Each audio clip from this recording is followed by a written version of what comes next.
Nexus.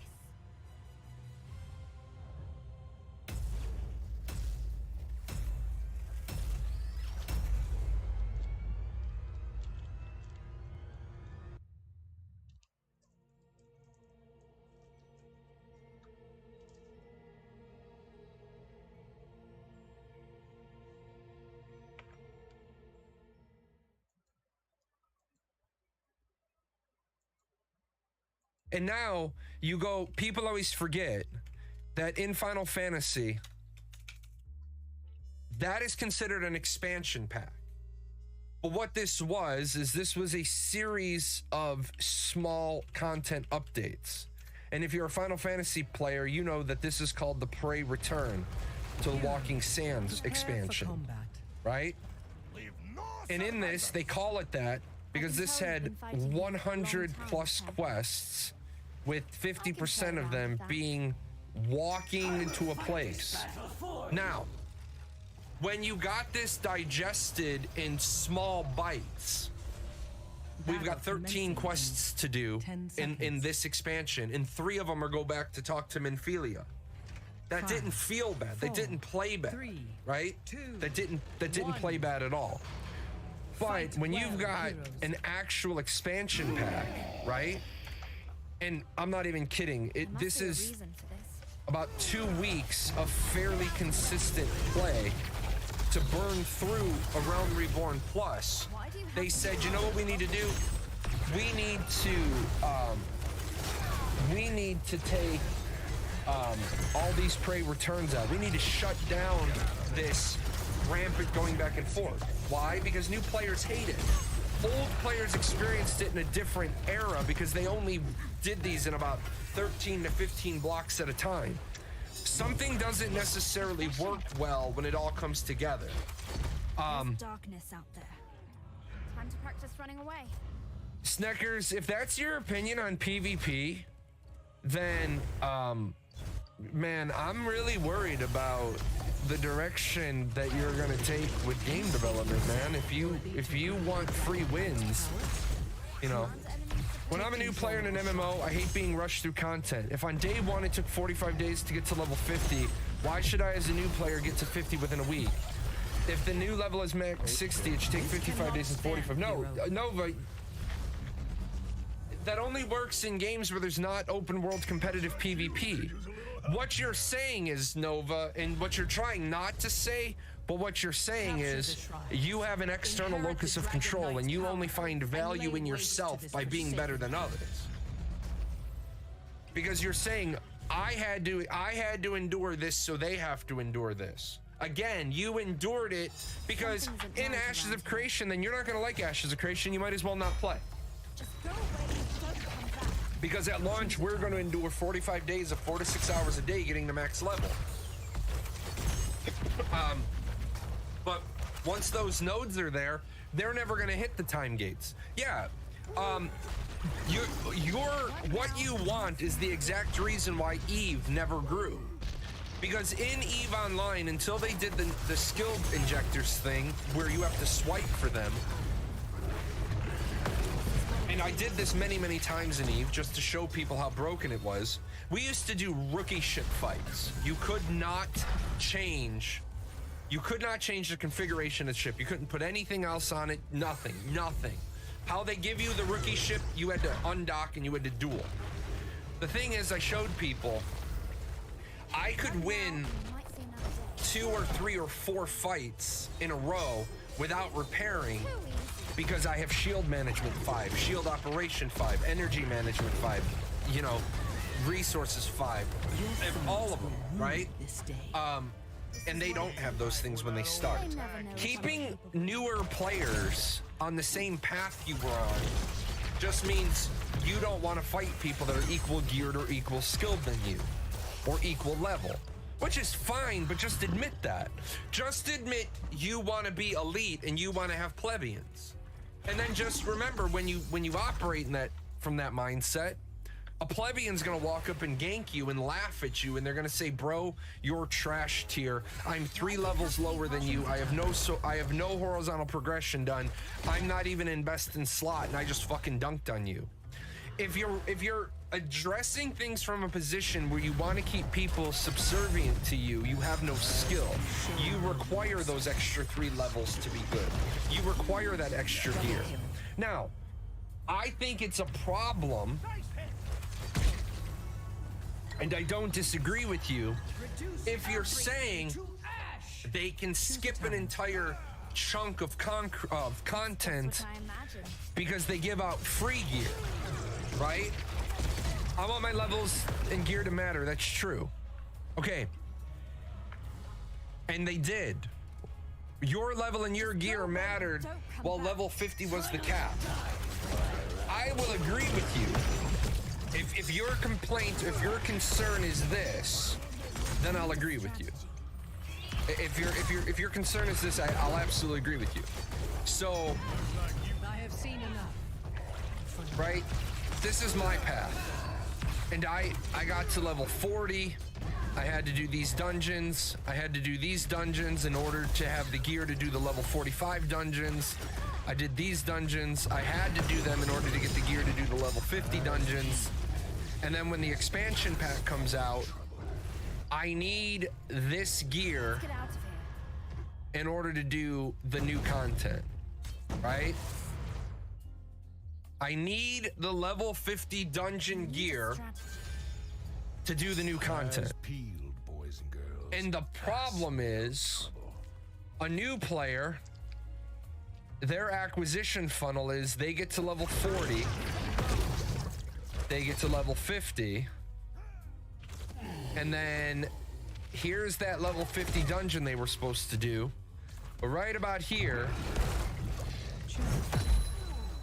there's a workaround, so greens, quest rewards, and the new content give them the same quality of gear. I can accept the argument that they didn't have to do the level 50 dungeon.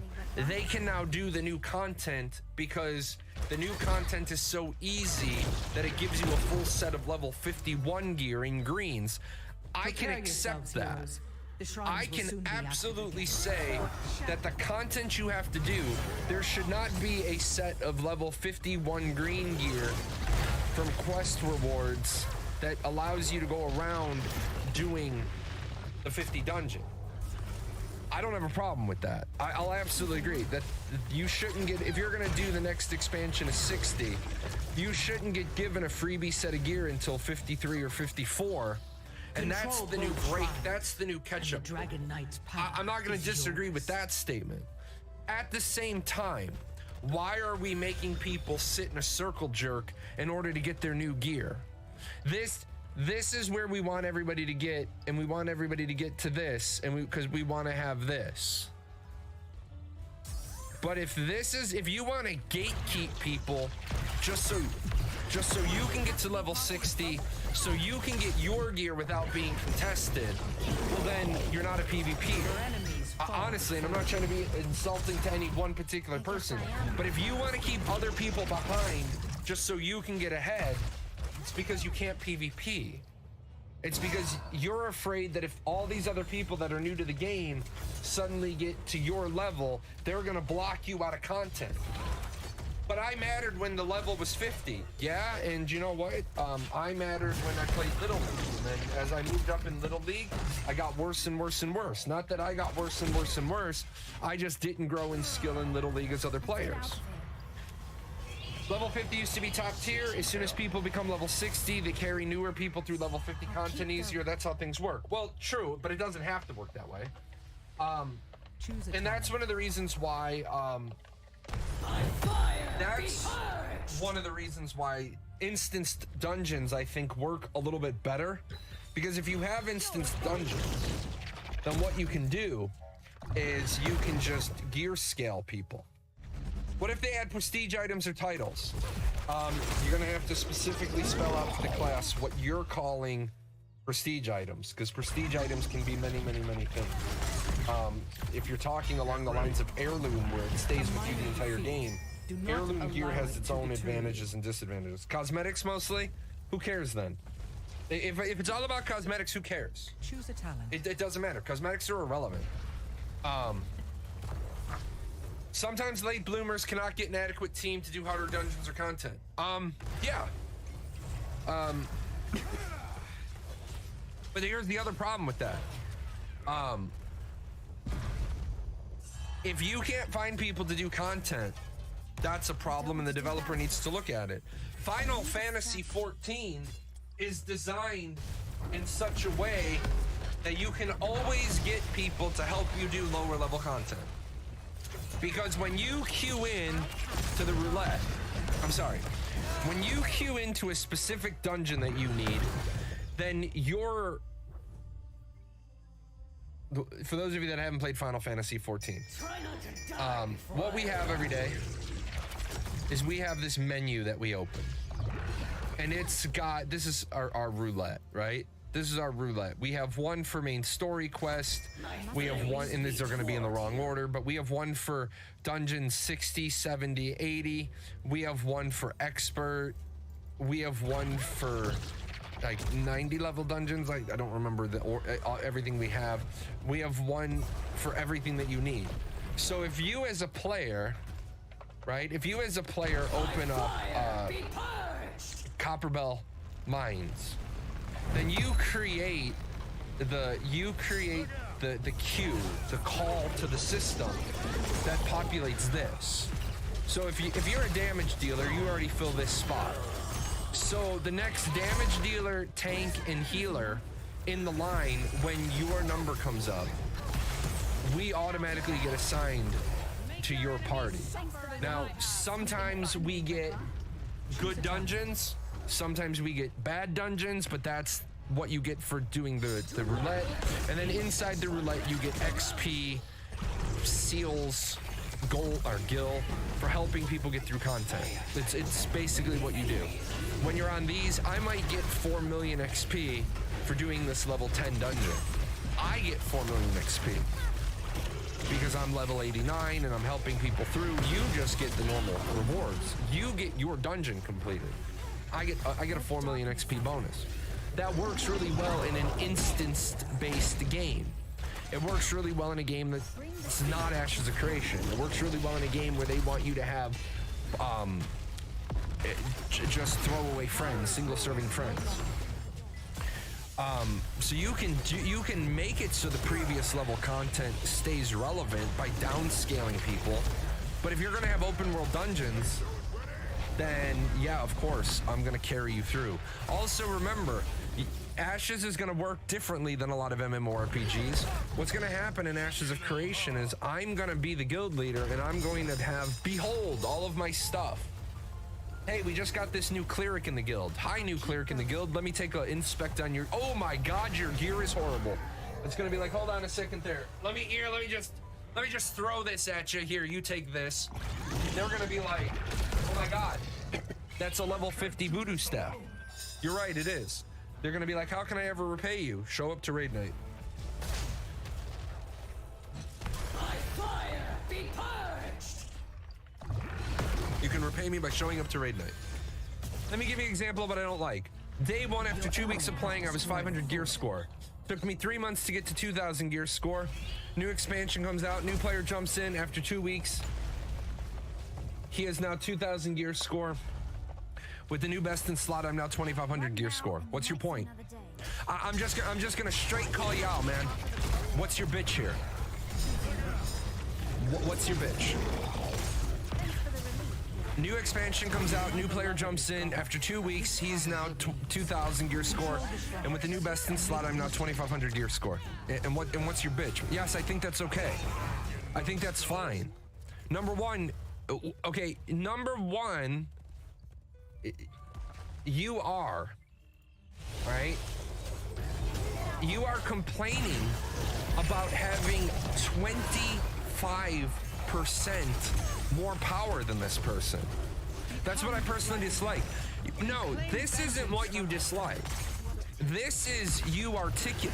What you dislike is you want to overlord over people. You want gear to carry you. You don't want to have to risk somebody having the same gear score than you. Why are you worried about New expansions shouldn't invalidate previous content. New expansions never invalidate previous content. Guild Wars does this quite well. No, Guild Wars doesn't do it quite well. I want time investment to matter. Again, your time investment does matter. You're 25% more gear score than this person. You're 25 more. You're 25%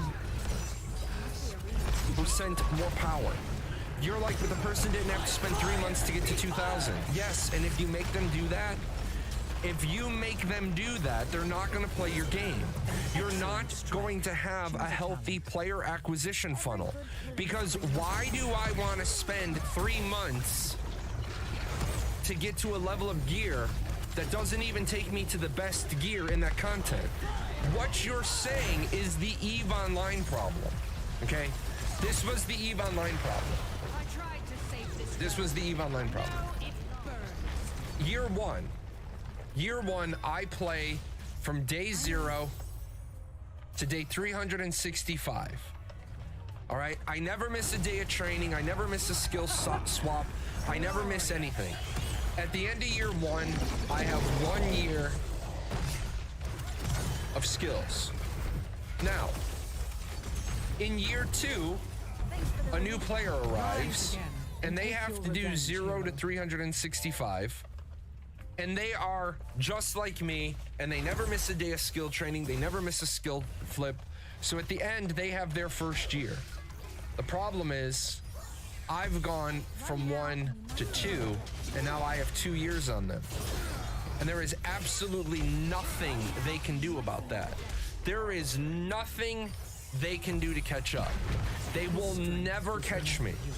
I have a year head start on them. Unless I miss a day of training, unless I forget to flip a skill, or until I get to the point where I'm training stuff that doesn't continue to give me vertical progression, this person will never catch me. I will always have an advantage. I will always have an advantage. The trick here is, By fire, be purged. most people in EVE Online had a manufacturing account. So where the design of EVE Online was eventually I would stop doing this and I would start doing a whole lot of this, right? So the new player, while I'm doing all these little side things, all these horizontal progressions, they would match me, and eventually in combat we would become equal, but I'm still gonna have my horizontal progression, but that never happened. That was a design decision they thought was gonna happen, and it never did. My combat pilots couldn't fly mining ships. My mining accounts couldn't fly combat ships. Why? Because it eventually became smarter to just buy 4 plex and get 4 extra accounts. What you're saying is you never want people to be able to catch up to you. You're 2,500. The guy that got 2,000 in 1 week will take 3 to 5 more to reach 2,500. Progression in this case is not linear. 2,500 is above 2,000. Absolutely. See, the problem is if you don't have a catch-up mechanic, you don't have a player acquisition funnel. And if you don't have a player acquisition funnel, then people complain that there's never any new players. ArcAge had the same problem. ArcAge used to be that the best gear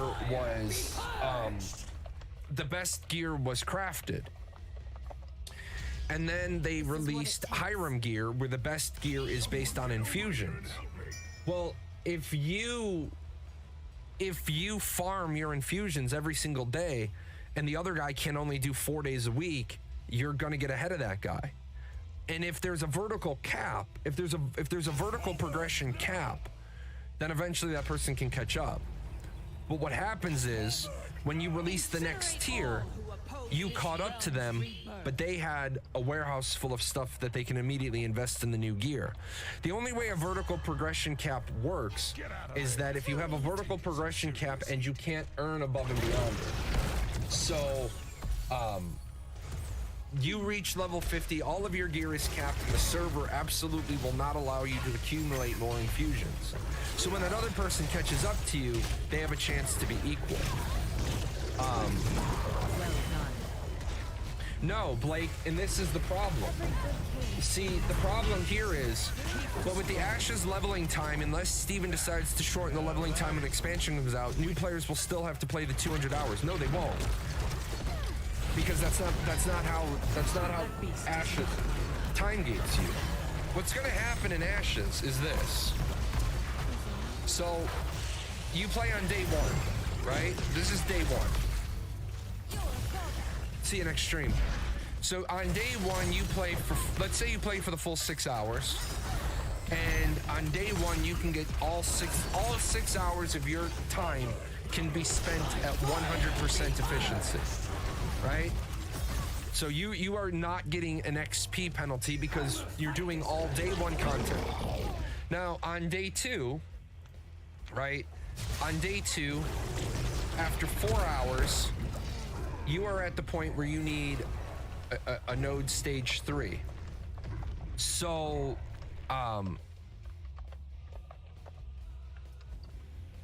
you get to the point where at node stage 3, there's no node stage 3. After 4 hours, your efficiency drops to 80%. Now, the next day you come back, there's a stage 3 node, so you go back to 100% efficiency. And then on the next day, you're waiting on a stage 4 node. So because you're waiting, you drop to 70% efficiency. Now the difference is the new player comes in after the nodes, stage 6 nodes. That player remains at 100% efficiency all the time because there's nodes. In fact, that player doesn't maintain 100% efficiency. That player maintains 120% efficiency because there's a full range of content. All the quest givers are there. All the things to do are there. There's things on the marketplace that exist so they don't have to see a iron node but not be able to hit it. So that person catches up to you because they operated at this level the whole time. They'll catch up on time. So they won't shave it down, but they'll eventually get there. Final Fantasy XIV still has a long leveling time, but you don't need alts for that game. Final Fantasy does not have a crazy long leveling time. Final Fantasy XIV has a crazy long knocking down the progression blocks. For example, if you know how to do Final Fantasy, you can get to max level in less than 2 weeks. On a brand new account, you can get to max level in less than 2 weeks. But the problem is that you need a group of people that can not carry you. You need a group of people that can knock down all the walls that appear. I'm a damage dealer and I'm in queue for 50 minutes to get Sanstasha done. Then I run around a little bit and I'm in queue again for 50 minutes to get Copperbelt Mines done. And then I'm in queue again for 50 minutes. A damage dealer doesn't have a long a damage dealer doesn't have a long amount of time it takes them to level. They have a lot amount of time that they spend in queue trying to get the mandatory dungeons done. Now I've heard that you don't have that problem as damage dealers because you just run it with PC. You're not really playing an MMORPG. Also, I will say that I hate running dungeons with people who have never run them before with other players because they don't know the mechanics. All they know is to follow the healer. And with the thing with Final Fantasy, introducing the trust and allowing you to run your dungeons with NPCs is now what happens is you follow Elphinuts and you learn the mechanics by following Elphinuts because he is better than Urianger at doing mechanics. You still need it for Heavensward? No, I thought that, and I don't know. I haven't looked at it. I've been busy, but I was pretty certain that you can run all of the content with trust now. There's not really a good reason to bitch about this. In real life, you constantly use facilities and services your parents or grandparents built or never had. Yeah, and that's why I try to tell people it's not about you being a gamer. It's about your view of the real world. Not everybody's equal. Some people get ahead, some people fall behind. Can everyone get best in slot gear if they put in the time? No. Not everybody can get best in slot gear because best in slot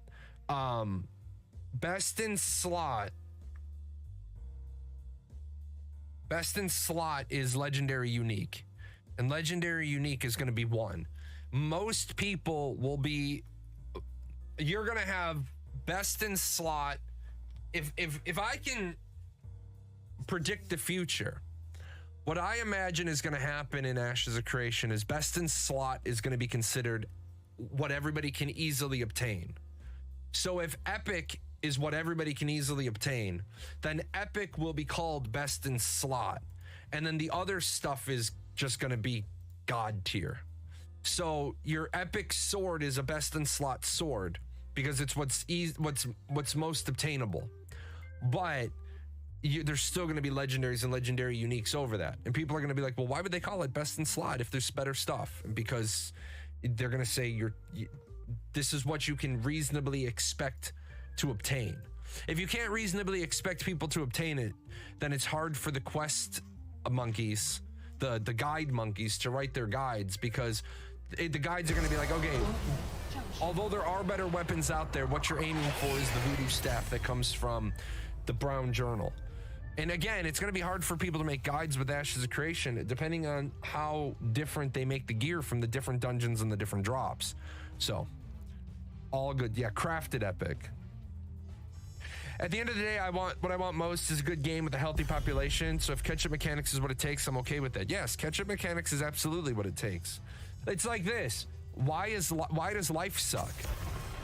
Why does life suck?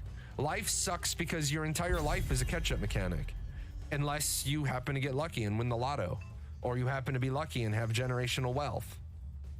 So life is a catch-up mechanic. That's why people who get ahead in games like to stay ahead in games, because in games you live an experience that you don't get to have in the real world. So walk out of the room real quick, and then we're going to jump back in. We're going to talk about the Bard suggestion thread.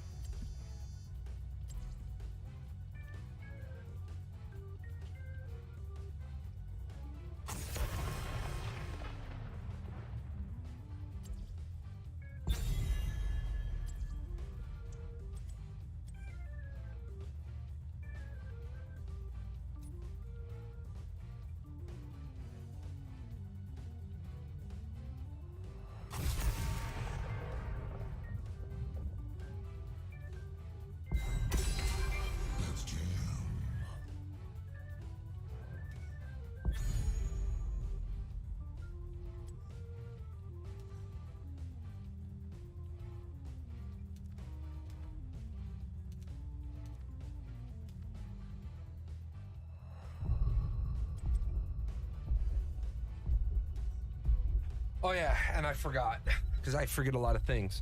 I have created a new YouTube channel for the show VODs. If I put the show VODs on my normal gaming channel, it tanks the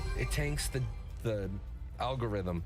So it's taking me several months to get past you have all these low performing videos. But I do know some people like to watch the VODs on YouTube.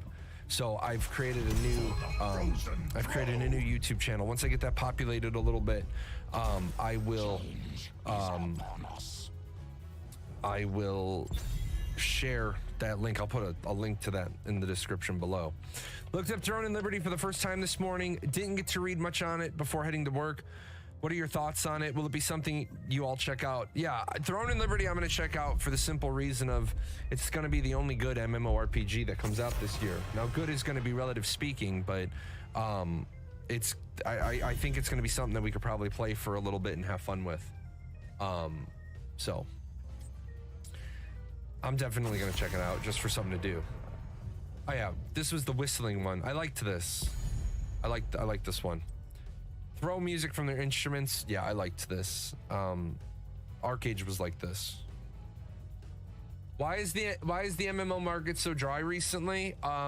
Because MMORPGs are prohibitively expensive to make, and remember, the market's not dry. The market's just crap. Finally. Elyon came out. Elyon came out. Good game. Absolutely a good game. Was fun. The problem with Elyon was, number one, the community managers were running guilds, overpowering one faction. Number two, you can fail a 100% success chance in Elyon. If they're going to show you the success chance as 100% and then it's not. Yeah, the RNG in that game was brutal. There were 13 RNGs on a single piece of gear. So one piece of gear had, like, to get a piece of gear exactly how you wanted it was almost impossible. For the glory of God. And the problem really came in. Yeah, it's literally impossible to get a perfect piece. But it's not literally impossible to get a perfect piece, because some people got perfect pieces. And when you have a game where somebody can get a perfect piece, and you're never going to be, unless the RNG gods smile on you, the best you're going to ever be able to do on your piece is be 80% perfect. Well, there's a huge difference there. Like, I don't like RNG in gear at all. I think gear should be well, let me take that back a minute. I don't like RNG on things with the gear until you're talking about enhancing the gear and over enhancing the gear. For example, I have no problem with those who risk it get the biscuit. You've got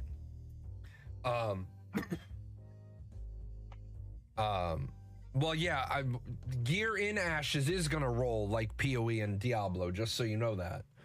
Random drop gear in Ashes is absolutely gonna be this. Yes. Would you bring me? You brought me a Squishmallow. Who's a good dog? Who's a good dog? So this is my dog. This is my dog. They're gonna try to tell you you're a cat. You're not a cat, you're a dog. Who's a good dog? But this is the size of the cat, and this is the size of what he carries around the house. That's why he's a good dog. You're a good dog. Your mom's not home, that's why you're bothering me.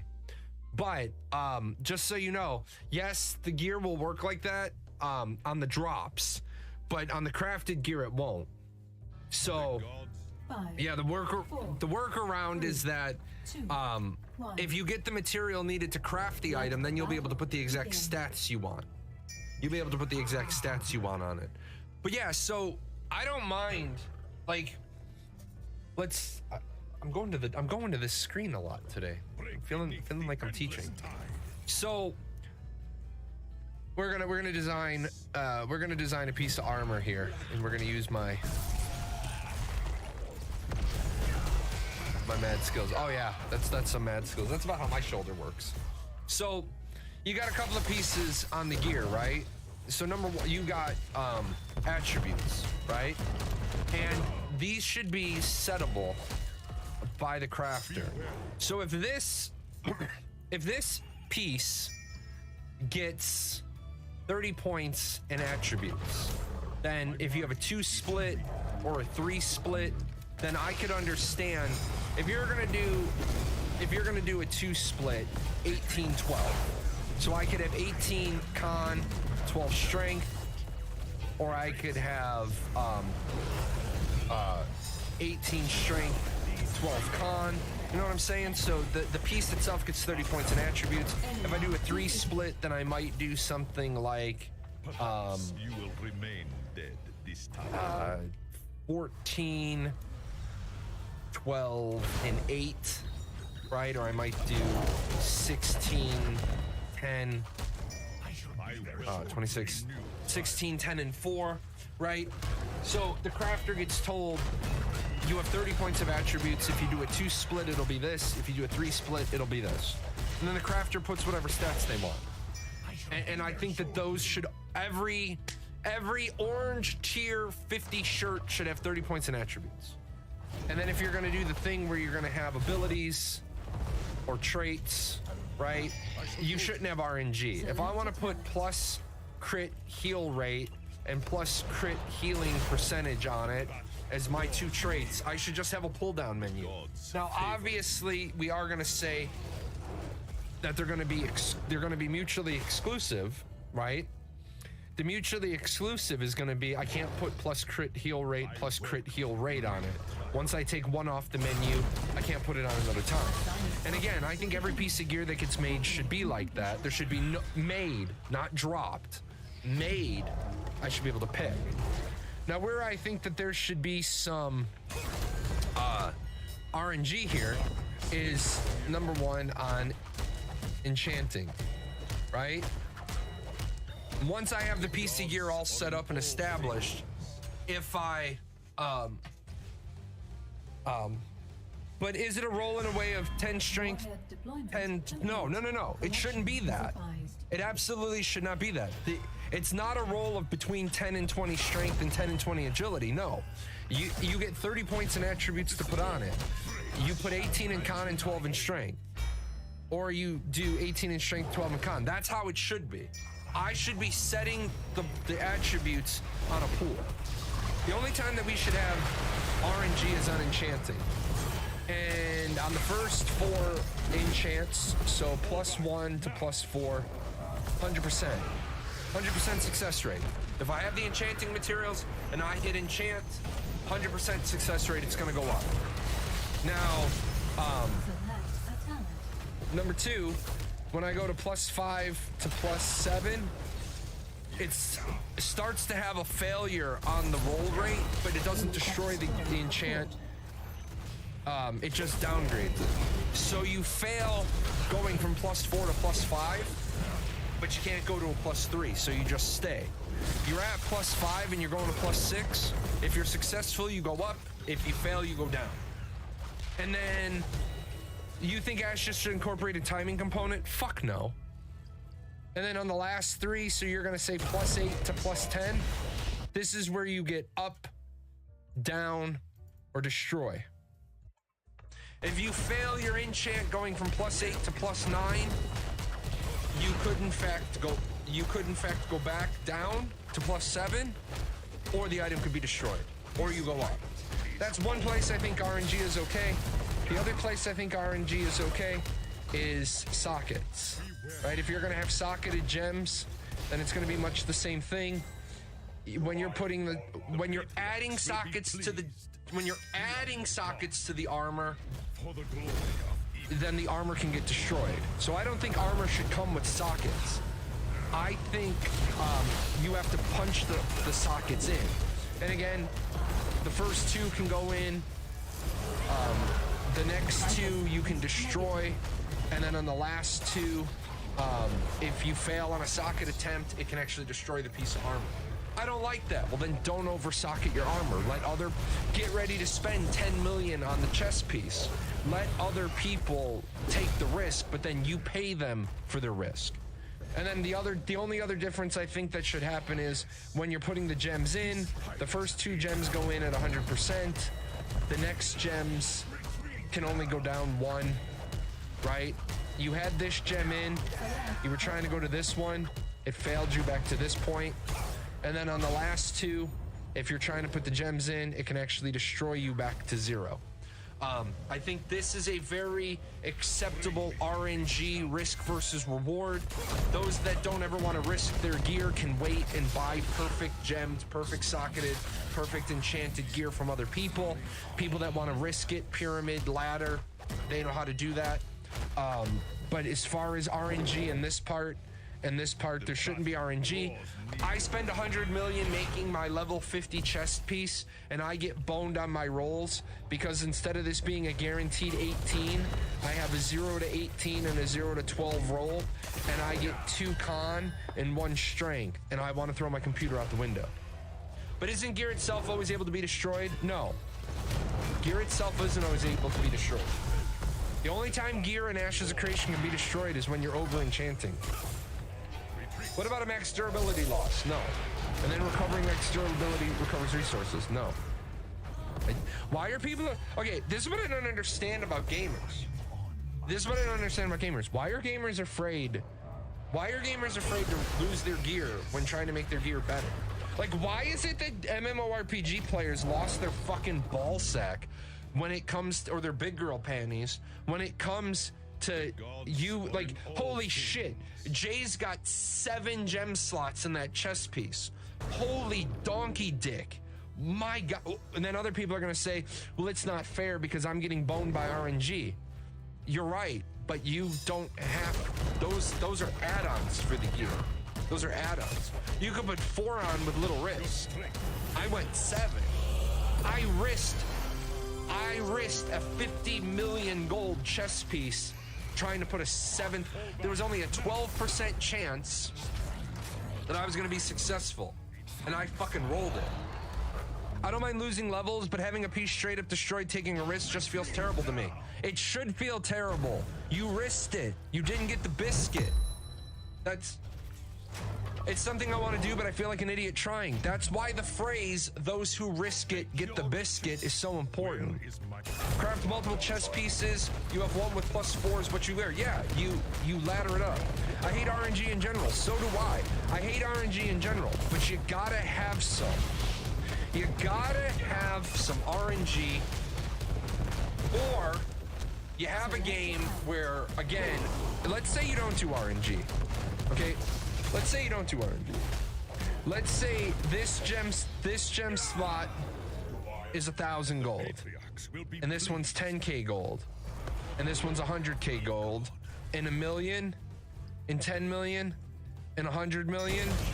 And then you allow somebody to put another gem slot on their gear for 1 billion gold, right? What the hell happens when you've got a system where I've been playing for 5 years and I have a gear set where I have 7 gems in it?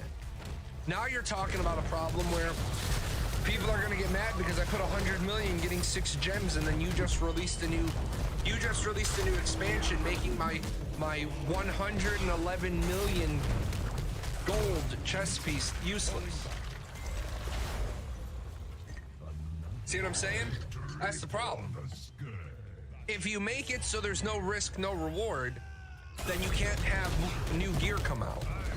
Because if you have new gear come out, now you screw the people. Now people are going to say, all right, well, if you're releasing new gear, I want to have an ability to do socket transfers. You know you're going to lose the gold you invest in that item. You know that you're possibly going to lose the item when you RNG roll it. So what's the difference? So if you're okay with people losing guaranteed amounts of gold, why are you not okay with people losing percentage-based optional dice roll? The possibility is the difference. There is no difference. There is no difference. At this point, you're saying I don't mind putting my hand in a pile of dog shit, but I draw the line at putting my hand in a pile of pig shit. I'm okay losing levels of enchantment. I just don't want to get the gear again. Then you didn't want those extra levels of enchantment. One system you get to use the piece until new content. Both of those systems you get to use the piece until new content. The patriarchs will be pleased. One of them has RNG in it. It was like the people who played Arcade. If you played Arcade, you know how infuriating it was to have 7 toughness gems in your pants. You also know how infuriating it was when somebody said, yeah, I went 7 for 7. One destroys the item. And again,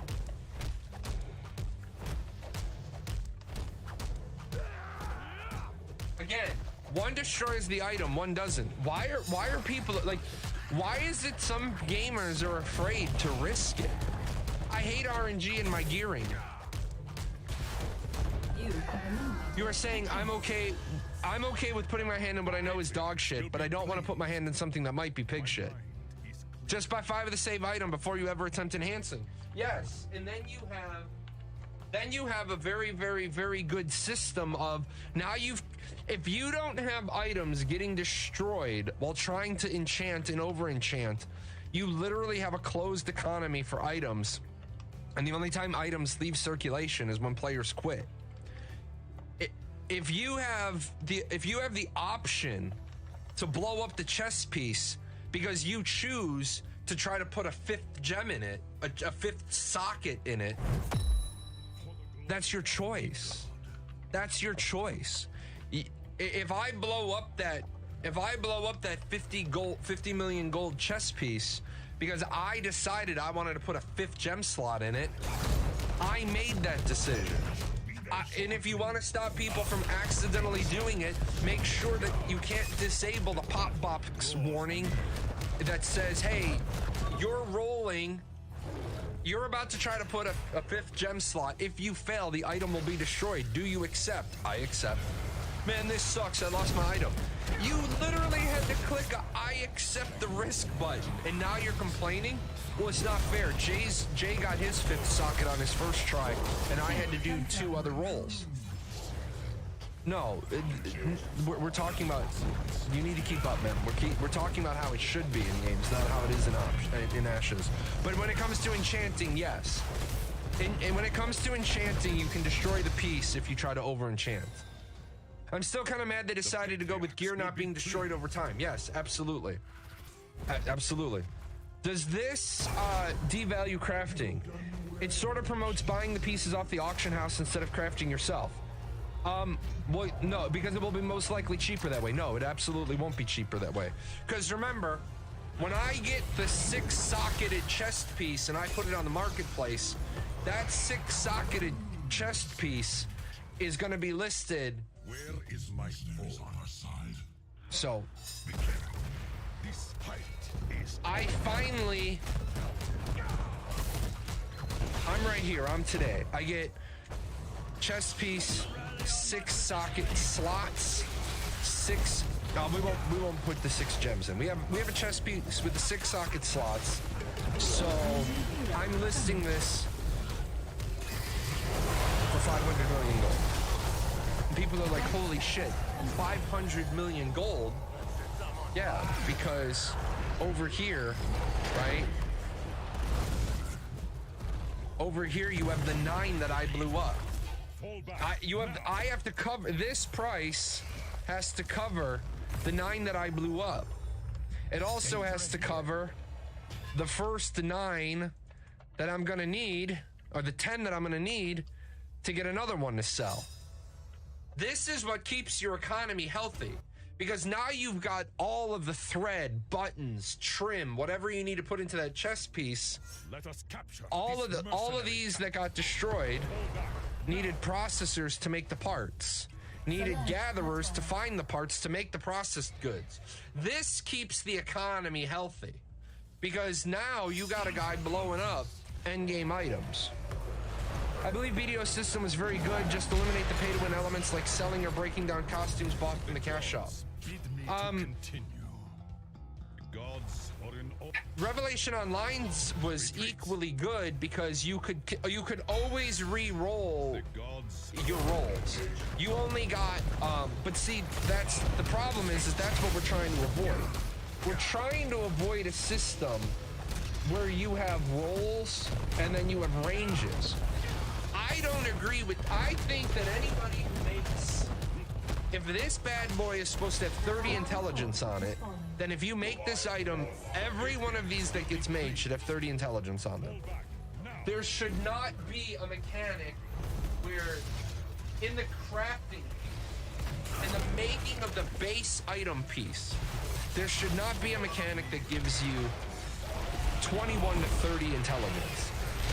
Because not getting 29 or 30 feels bad. But I think if you have the perfect item and you want to make it even more badass, then you risk it. Then you risk it. And then there's going to be some people that are saying, I don't like RNG. Well, right, but you're always going to have RNG. RNG exists everywhere, unless everything is a static table. But that gets boring after a while. Every time we kill the puppy cat, we get the minion. How many people are now static? 8. Okay, so we got to kill the puppy cat 8 times. Okay. No, that's bad. That's boring. Because now you do everything the least amount of times you have to do it, and then you're maxed out. Every time we run the boss, we get the staff. And the only thing that boss drops is the staff. Okay? So now are we farming that staff to sell? Or do we just not do that last boss? Do we not do that side room boss? Now, if the side room boss drops several items, you're going to do that boss until everybody gets the items they need from him. It's like, why did people run the 4 corridors of Nax when at the end of the day, most people when running Nax needed the item from the basement? Well, because you couldn't get into the basement without running the 4 quarters. Most people were able to farm the 4 quarters before they were able to get in, well, were able to reliably clear the basement. I was in groups, eventually, we were so overpowered for Nax, but people still needed drops from the basement. We would break the raid into 2, and we would be clearing 2 quarters at the same time, just to get through that shit faster. Well, then why am I here? If their RNG has to exist. There isn't durability for items once they're made. There is durability, but they don't ever permanently destroy. So you're gonna have to take the item back and get it, you're gonna have to get the item repaired by somebody who can make the item, and it's not just gonna be for gold. You're gonna have to bring them components. I just thought that part of enhancing doesn't risk destroying your gear, didn't have much cost. I have to admit that I'm worried about the market because gear doesn't get destroyed once you're done enhancing it, so eventually crafters will become redundant unless they increase the cap that adds better gear. But power creep could also be an issue. Do you think this is enough to mitigate or prevent crafters from falling out of fashion? No, because what happens is you're always going to need crafters because you're always going to have expansions. You're always going to have expansions that have vertical progression. That vertical progression is going to result in those crafters needing to be there. If as Steven said, crafters make the best shit, then you're going to need crafters every expansion. Now, I do agree that you will get into a point where a lot of crafters are going to stop crafting simply because the gold isn't there. I cannot stand alone. But those people understand that if they do keeping low-level items relevant the way that they should, then you're going to have people who have banks and banks and banks of characters holding stuff. Now, somebody did say that everything in your storage can get destroyed. That's not true. The only things that can get destroyed in your storage are gatherables, processed goods, and mob drops. If you have finished items in your warehouse, those will not get destroyed. Again, I think there's that's one of the things I want to talk to Steven about as the game gets closer to launch. I understand their idea behind what they're doing, but the idea of what they're doing doesn't make sense. And so I need to understand why Steven feels it's a better idea, or I need to know why Steven feels that it's okay that a gatherer can lose their entire life savings and a processor can lose their entire life savings, but a crafter can't. So what I mean by that is I have a month's worth of gatherables in my warehouse and my node gets sieged and we lose the siege. All my gatherables are gone. But a crafter who has 100 swords gets to keep their 100 swords.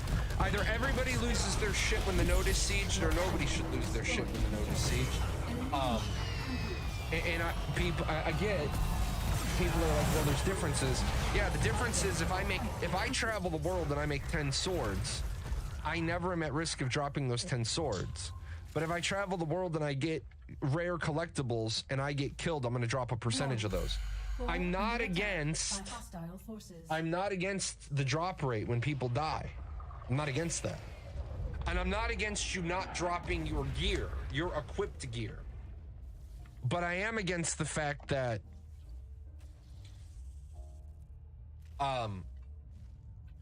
we have a system that doesn't make sense. And so I'd just like to understand the vision for the system. Like, well, if you could drop the gear in your bag, it would mean that you were dropping your weapon swaps. Well, yeah, it would. Well, that wouldn't feel good to people. I agree.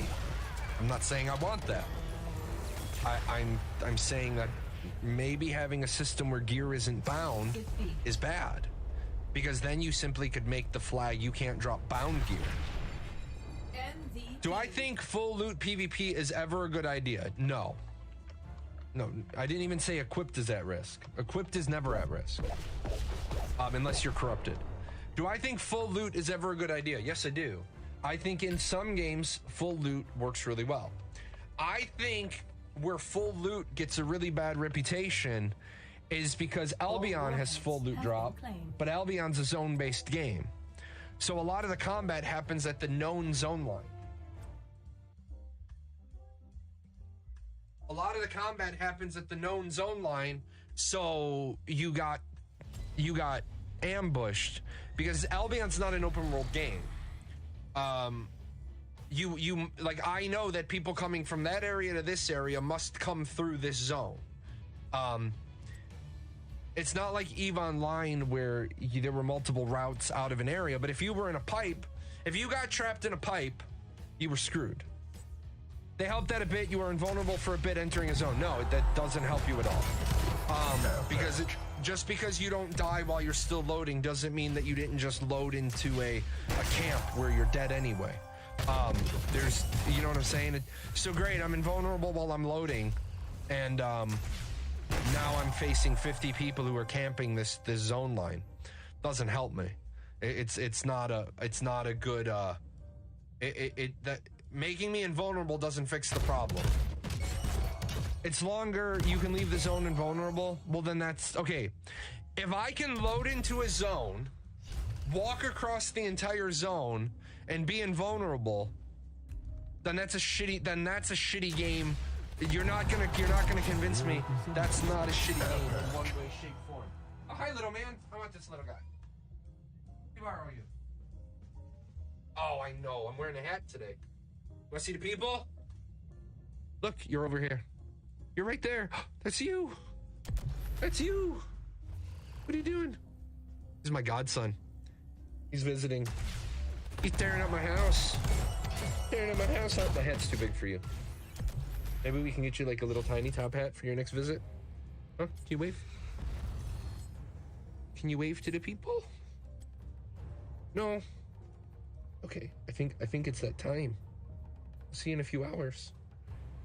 Oh, I know. Where's your mom? Oh.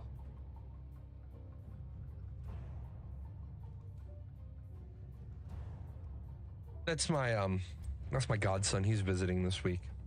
Why do gatherables need to be destroyed? How about they decay in quantity? Well,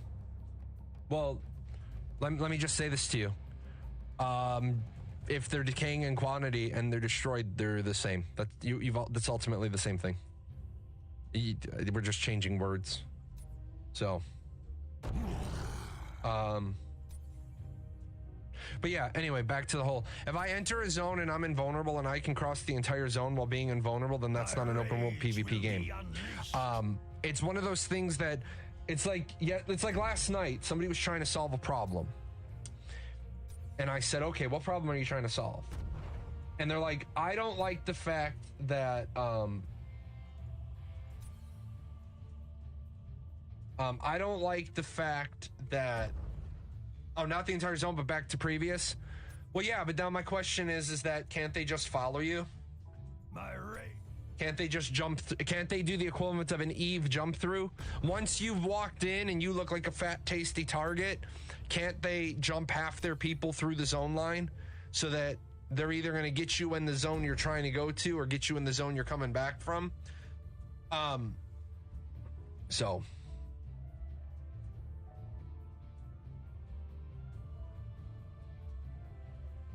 destroyed all at once and destroyed over time is not the same. You're right. But as far as okay, so I don't know exactly what point you're referring to, but when you have stuff in storage at your node, and your node falls, all that stuff goes into the middle of the town, and that's loot for the victorious. You're not going to get any of it. You're not going to get any of the stuff back. So it doesn't matter if for you, it's all destroyed, because for you, it's all gone.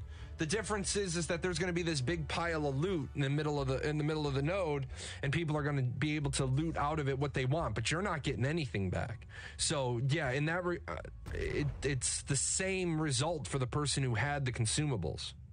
I mean, if they aren't camping the entrance and you run into them in the middle, can't they follow you? Isn't that just PvP?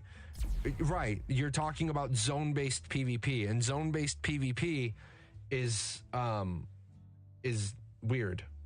Zone-based PvP is weird because it creates bottlenecks. It creates choke points.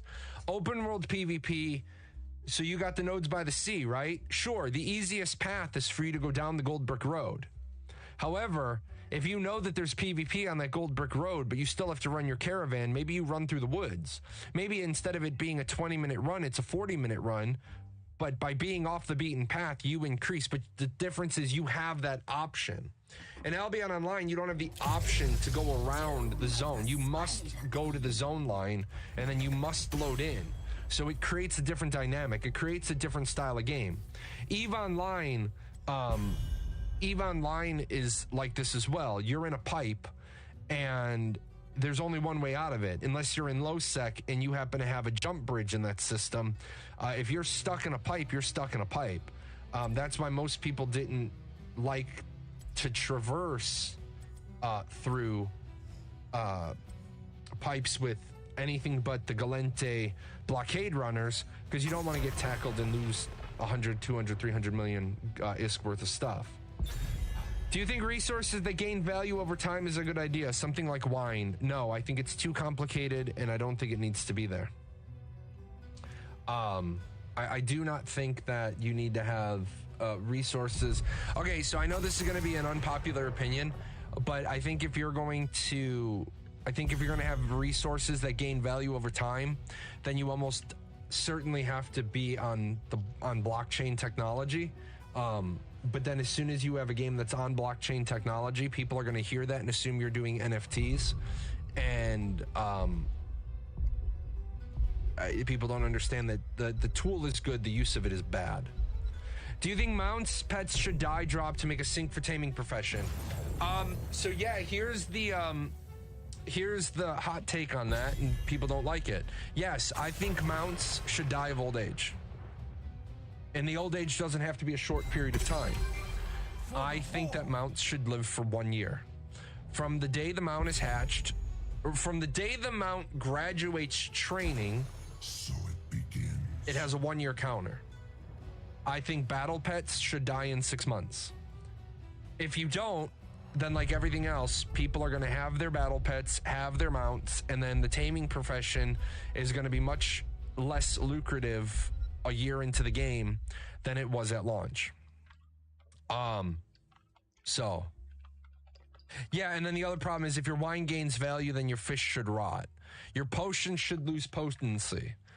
So that would align with what's planned for the dragon eggs too, no? Well, the dragon eggs are planned because they don't want people that accumulate. You're a mayor. You only get your dragon for the time that you're the mayor of the metropolis. Wine is a finished product. Yes, but wine can also go good or go bad. Wine can age well, or wine can go bad in the bottle. That's why if you guys have ever seen them take the tops off of certain wines, they don't pull the cork. They chill the bottle, and then they bring this tool that's heated, and they put the heated tool around the edge of the bottle, and it cracks the bottle because they know that year of cork is going to break apart and flow back into the wine. But yeah, if wine is bottled correctly, it should get better. It should age appropriately, but you can still have issues with aging. Bad aging. Anybody that brews their own beer knows sometimes you skunk a batch and it just is what it is. I think things like salting fish to turn them into a long-term, long-use product is fine, but you got to remember, salted fish and fresh fish aren't used the same way. Am I against the game getting that complicated? No, I'm not against the game getting that complicated. I'm not against the game going to the next level. But the truth is, right? If you want to talk about a game that would have to go to the next level, so Our time has come.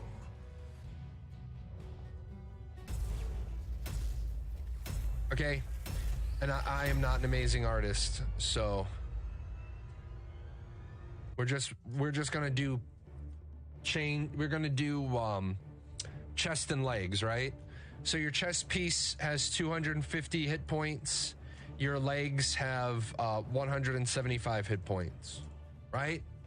Here's the thing, you as a person should have between 12 and 30 hit points, right? Your armor should have hit points. The way it should work, if you think about it, you go out and you're killing goblins, right? You're killing this little group of goblins. And as you do that, the hit points of your armor is going to go down because you're taking damage. So, at the end of an hour of grinding, your chest piece is beaten up. You now have 201 hit points. Your pants now have 159, right? And then you keep doing things and you keep doing things, and your hit points of your chest and your legs keep going down and down and down. You eventually get to the point where, you feel that your chest piece has 15 hit points and your legs have, or your chest has 25. And then, you have to go back to town because you got to get a new chest piece. You got to get new legs. The cleric shouldn't be healing your armor. The cleric shouldn't be healing your armor. The cleric should only be healing you if you get into that 12 to 30 range where you have no armor left. But it's one of those magical things that we do. Apparently, you can have all these hit points and be taking all this damage, but the armor doesn't have a fixed durability. Would it make the game more complicated? Yes, it would. Would it make the game the tabletop game that I play? See, in this, your armor has a damage capability. And when that damage capability is destroyed, you're in some dangerous shit. Because in that game, your armor has an MDC. It has a mega damage capability. There's people flying. There's mini missiles, there's rockets, there's lasers, there's plasma rifles flying around, and your armor is taking those hits, right? And you have hit points and you have SDC, you have structural damage capability. So if somebody happens to shoot you with a gun, there is a difference between being shot with a gun and being, there's a difference, you get shot with a gun versus shot with a laser. If you get shot with a laser, you die. If you get shot with a laser, then you're just finished. But that's because armor should be soaking the damage. For the people that ask me, I get PMs all the time, can I take off the verified chat? No, I can't. The verified chat is at the lowest setting that I'm willing. Like, the verified chat that I have on my channel is the lowest setting that I'm willing to have my chat at. Because my verified chat is that, if you're a first-time chatter, you must have a verified phone number. All right, what I could do. Here, I'll do that. I can take that one off. I can take off the first-time chatter ones, but, otherwise it's just you having your account for a week. I don't think that's an unreasonable, but I took off the first-time chatter one. Probably make it a little bit easier for some people. You think being a guard on a major trade route could net you good gold, or would there be a profit off protection? Yeah, because when the caravan rolls past you, it's gonna pop up this thing. It's gonna say attack or defend. And if you defend it, and the owner of the caravan has loaded in a reward, then you'll get the reward if it gets there safely. For Tames dying of old age, you mean 1 year real time, not game time? Yeah, I don't have a problem if mounts die in 1 real world year, and if mounts die in 6 real world months. But then again, see, people, we always get the extremes. People are like, I don't want to be grinding all day, every day to cover the durability and replacement of my gear. Okay, but if you are arguing a scenario, you're not against the point, you're against the scenario. If I have to grind 6 hours a day or 6 hours a week to make gold to repair my gear, then we tweak and tune the durability loss. I don't think that it's unreasonable to say that if you happen to have the same gear for 6 months, that you have to replace it. People are like, I would hate to do that. How the fuck often do you have the same gear for 6 months or more? So maybe if you make the Billy Badass set of gear, you don't use it every single day. Maybe you have your day-to-day gear and your special occasion gear. Maybe not every single time you get into PvP, you're not going to be using your 500 million gold armor. You're going to be using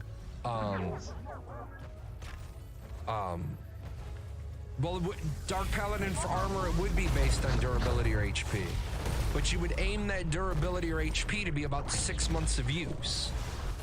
How do I participate in the battle? Follow this link. So yeah, mounts, any living creature should have a lifespan. The more damage your mount takes, and the more you revive it, well, sure, but now you're trying to make the system too complicated. See, Dark Paladin, you do this with every single idea. You're like, I want to make it as fucking complicated as possible.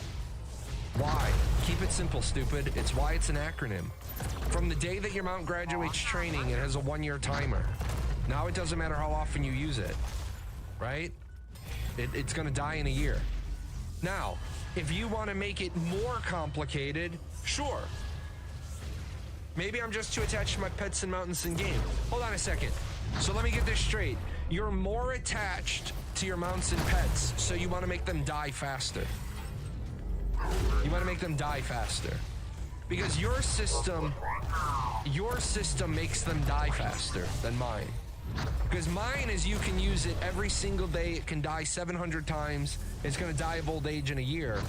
You want to make it so that the more times your mount dies and gets rezzed, it lowers its lifespan. So what you're talking about is creating the bad system where your mount got killed 50 times in 2 weeks and now you need a new mount. My system, you would still have that same mount for another 50 weeks. But it's only flying mounts. Right now, it's only flying mounts. But these are some of the things I want to talk to Steven about the long-term health of the game. And the long-term health of the game is if you don't have mounts dying and you don't have battle pets dying and you don't have armor being destroyed, eventually your crafting system gets saturated. Like, I used to make stabs in Final Fantasy XI. And eventually it got to the point where you didn't even bother listing non-HQ stabs. Because non-HQ stabs, there were 300 or 400 or 500 of them. You only listed the high quality, the +1 stabs. You listed those because those made a 10% difference. The reason why is, like everything else in the world, yes, there are pets that have no utility. They're cosmetic pets. They're merely cosmetic. Like everything else in the world. Before we got into the McDonald's age, right? You guys know how you guys know how towns popped up? Towns popped up like this. So go west, young man. So this is St. Louis, Missouri, right? This is St. Louis, Missouri. This is where you would stop in a caravan run after crossing the Mississippi River. You would stop here. And a town popped up here because things popped up here that you would need. Wagon repairs was a big one. Food, clean water, right? Beasts, animals, livestock, right? You didn't want to bring all that shit from the East Coast all the way the route with you, because the more stuff you have on the wagon, the heavier the wagon is, the more likely it is you're going to lose stuff, drop stuff. So you would wait until you were across the Mississippi River and then load up your wagon, because obviously if you know anything about Go West, young man, it's easier to cross, ladies of the night, casinos, bars, taverns. No, you're not wrong. But you would wait until you crossed the river. Now, where did the first town come in west of St. Louis, Missouri?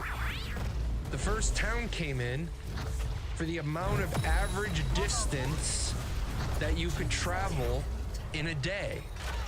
Wagon can travel 4 miles an hour. The average family on the road is going to travel all of the day's sunlight.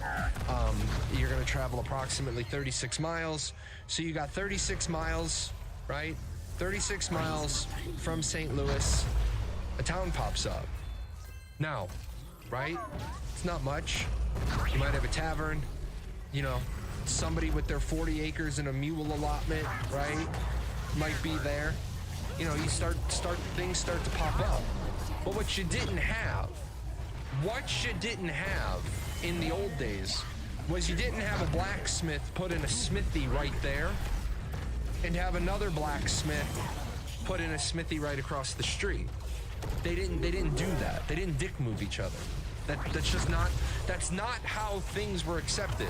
Because back in the day, if this blacksmith was competent, right? This blacksmith wasn't a drunk, wasn't an alcoholic, actually could do his job, actually was fair, actually delivered a good quality product, nobody would have shopped at that guy. Nobody would have used that guy who's just trying to move in. He wouldn't have been able to get the parts he needed to make a forge. Nobody would have sold him food. That's just that's what would happen.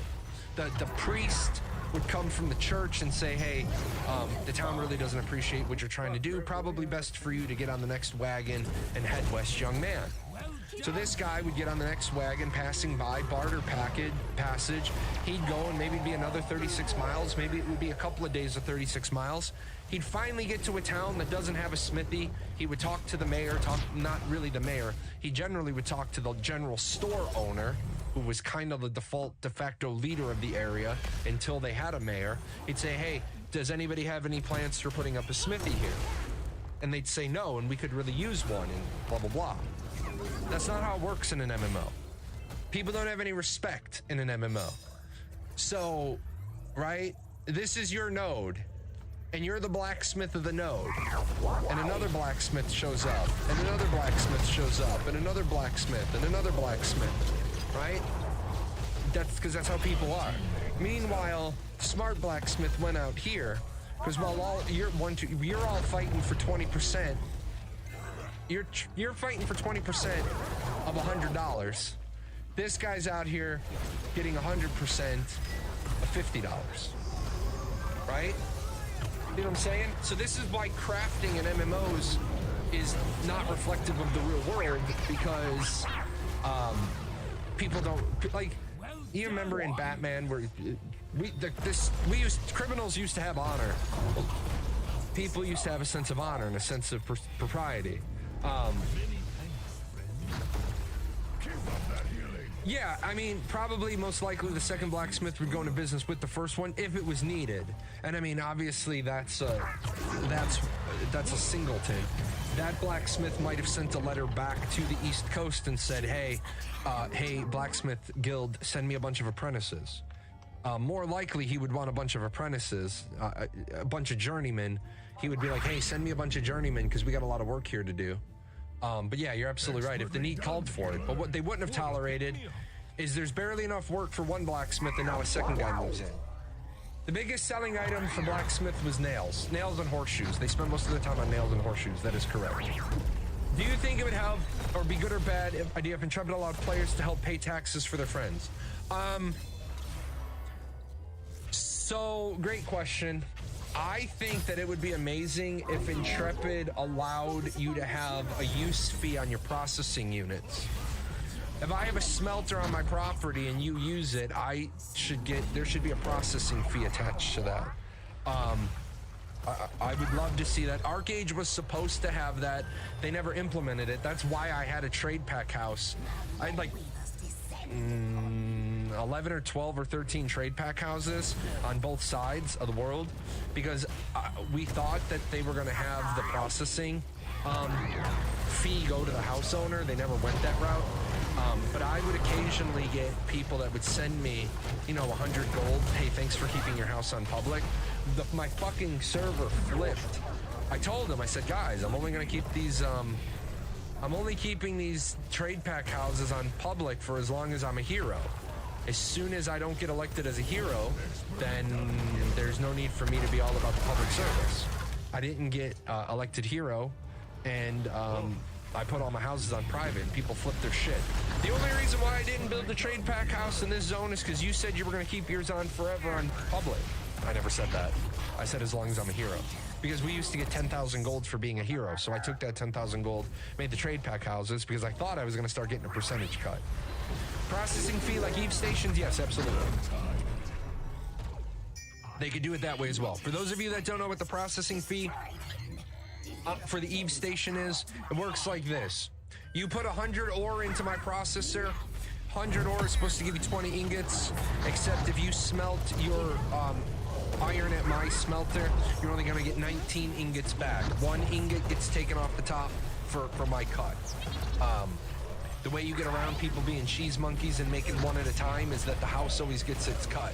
So, because I've seen people play with the EVE Online stations to do a bunch of refinement to mess with the percentage, the way the rounding used to work. So if you come to my smelter and you put 5 ore in to make 1 ingot at a time to avoid paying me my 5%, well, I get my 5% first, which means I get 1 ingot out of your batch because I get my 5%. So if you're gonna, instead of making 20 ingots in one batch and give me 1 ingot as my 5%, if you do 20 individual transactions, you just gave me 20 ingots because I get 5% off of the batch, rounded up. I'm gonna be right back.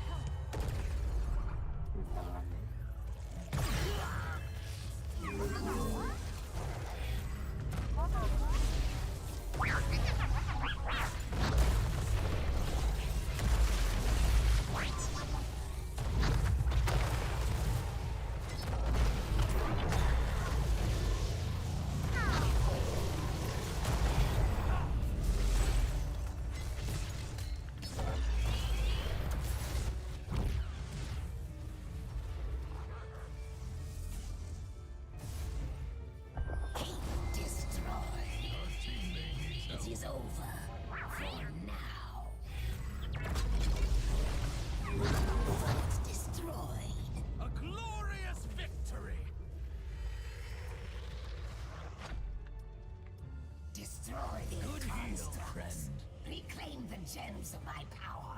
Show no mercy. Alrighty. Can't they just pay with money instead of losing ingots? I mean, there's ways you could do it, but like everything else, if you design the system to take a percentage, then it takes a percentage. I think the idea that the smelting units takes a percentage of the product is better than paying a flat fee. Or there's other ways to do it. You can pay me a fee to use all my processors.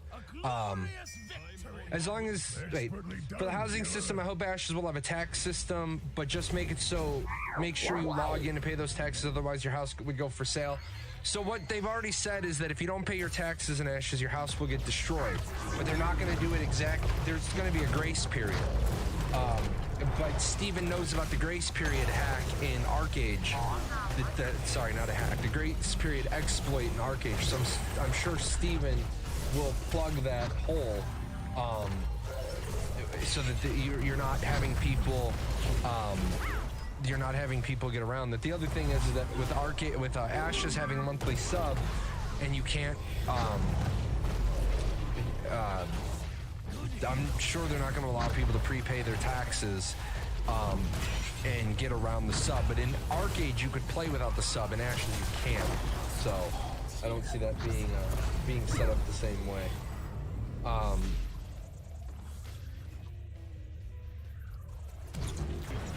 Even 2 months in advance, just make sure no one hugs a piece of land and never plays. Well, here's the thing. If the person has the plot, even if they don't do anything with it, that's their right. But remember, they have to be paying the monthly sub. You wouldn't be able to prepay your taxes 2 months because that you could cancel your subscription and hold on to the plot. As soon as you don't have an active subscription, you'll lose the plot. With that said, if a mount pet dies, does that limit their upgrade path? For example, in Arcade, you had regular mounts, and then they had their Gallon upgrades. It took about a month to upgrade the mount. I liked having 3 mounts for PvP, so about 3 months of effort. Is that something I would want to do every 6 months a year? I'm not sure. Here's the thing. You just encapsulated the problem. The problem is, once you did this thing, you never had to do it again. So new players catching up to you have to do this exact same thing, and then you never have to redo it. That's why Ashes in the PvP system is so brilliant. The PvP season thing is brilliant. You get your enhancements for your gear in Season 1, and then Season 1 ends and you lose your stuff. And if you don't participate in Season 2, then you don't have those things. I am against static vertical progression.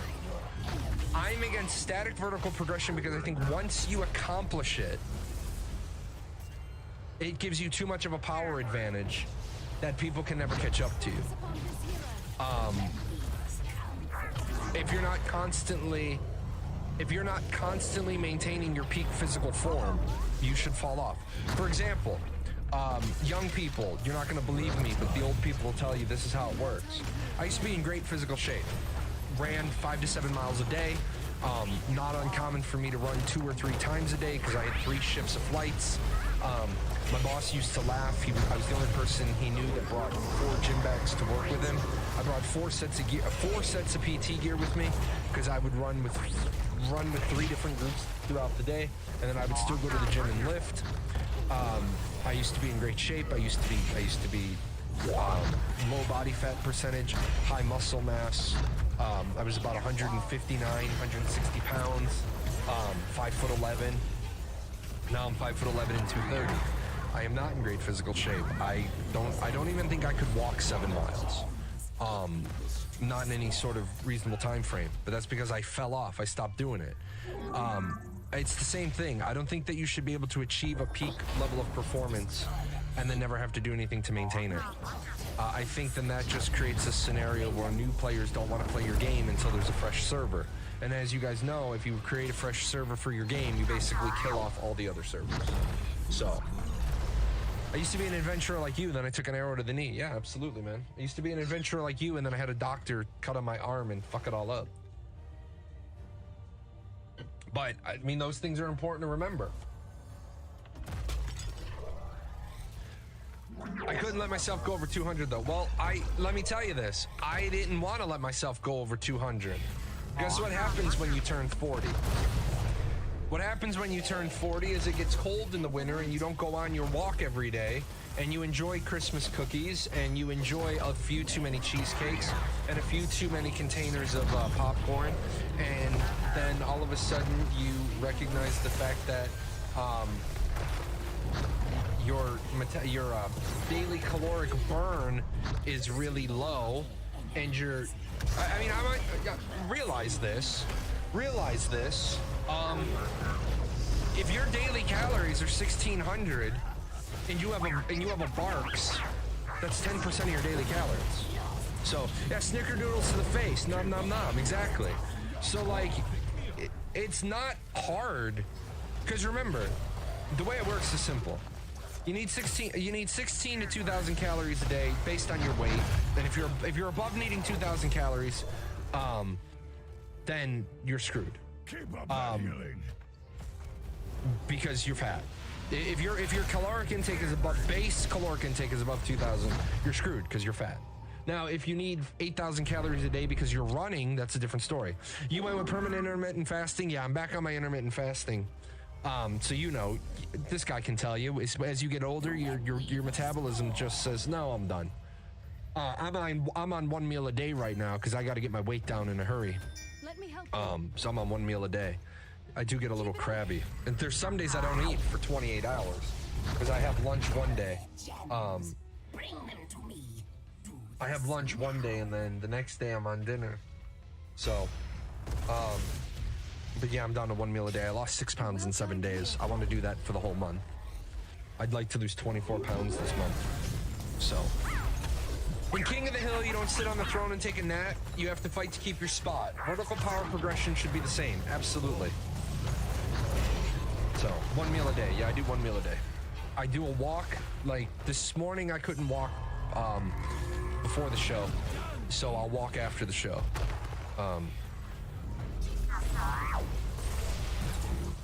With that said. Please give us a place to poll. I love this one. I 100% agree. If we had a place to poll in the forums, it could give the staff new insights while also letting people engage in a meaningful way. This could also help gauge expectations for certain things. For example, I'm wondering how many people plan on playing each class. Okay, so this one, right here, the people playing each class is completely irrelevant because nobody should be picking a class yet. So if the reason why you want polling is so that you can figure this out, then no, they don't need it. Even though there's still much to be revealed about each class, it's going to be interesting to see where people are at right now and then do another poll later and see if there's been a change. This is just one example. I want to tell you why this is really dangerous, okay? As I've said this many times, polling is a social science. The ability to write a good poll is something that you will take an entire class on in the social sciences. If you're in sociology, there is a class on there are many classes. Introduction to polling is one of the classes that you're going to take because you have to make sure that you write a poll question, and most polls are not written and put out in the same day or the same week or even the same month. A good poll question, like if you're asking a this or that question, did you vote for Trump or Biden? Okay, are you a Democrat or a Republican? Well, that second one isn't a good poll question. Are you a Democrat or a Republican? Well, where's the neither option? You see what I'm saying? If you give somebody a poll question that's this or that,